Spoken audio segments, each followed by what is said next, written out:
Connectivity has become a part of our daily lives and our children's lives as well. And in the same way as parents teach their children to respect others, say please and thank you and have good table manners, so too must they instill netiquette into the online generation, who will do as much as we allow them to do.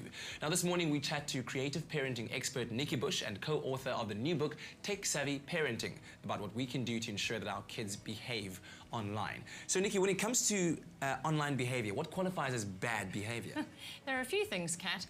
The first one is at the end of every month, kids suddenly realize that the data cap is nearing its limit and they push until they reach that limit. So sometimes unnecessary downloads. Okay. They use up their airtime and they go against the boundaries that have been imposed by their parents.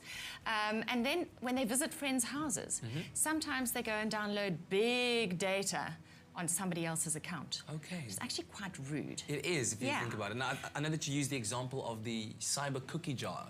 How does that work? That's right. Well, you know, in the real world, parents teach their children to ask for a biscuit or ask for a sweet and not steal it from their friend's pantry. True. Okay. So that's good behavior in the real world.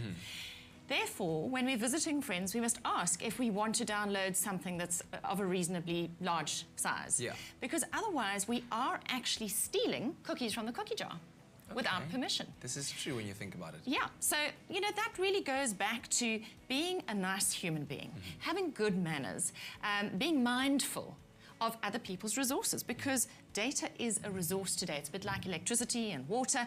We buy it with all our utilities every month. Very true. So how then do you help parents help their children navigate into becoming, I guess, good adults and good human beings online by, you know, showing good behavior?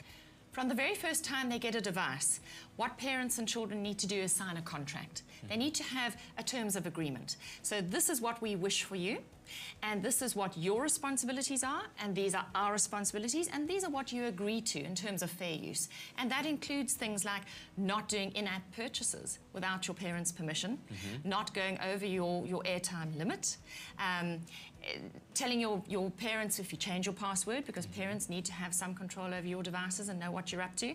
And so there are loads of things that you can put into an agreement. In fact, we've put a sample agreement in Tech Savvy Parenting.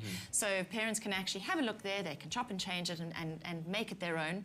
But it's important to have a baseline so that if something goes awry, we can actually come back to what the agreement was and say, well, you know, this isn't working so well, so what are we going to do about this? Okay. Now, as would happen in the adult world, if you were to default on your contract, you'd face the law. So what would be the repercussions of defaulting on this kind of contract? On this well, you would have agreed already beforehand that if you go over your airtime, you might have to pay in the extra.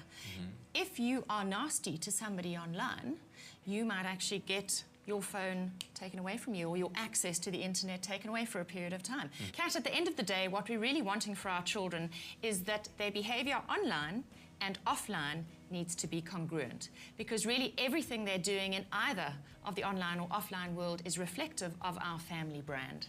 Nikki, thank you very much. As always, we appreciate your valuable advice helping parents and children out there navigate this new digital world. Now, if you'd like to get your internet set up at home, then contact Telkom, because they're ideally suited to offer you broadband and internet services that cater for your needs. And you can contact them either by going to one of their stores, or calling them on 10213, or visiting their online portal www.telkom.co.za for more information.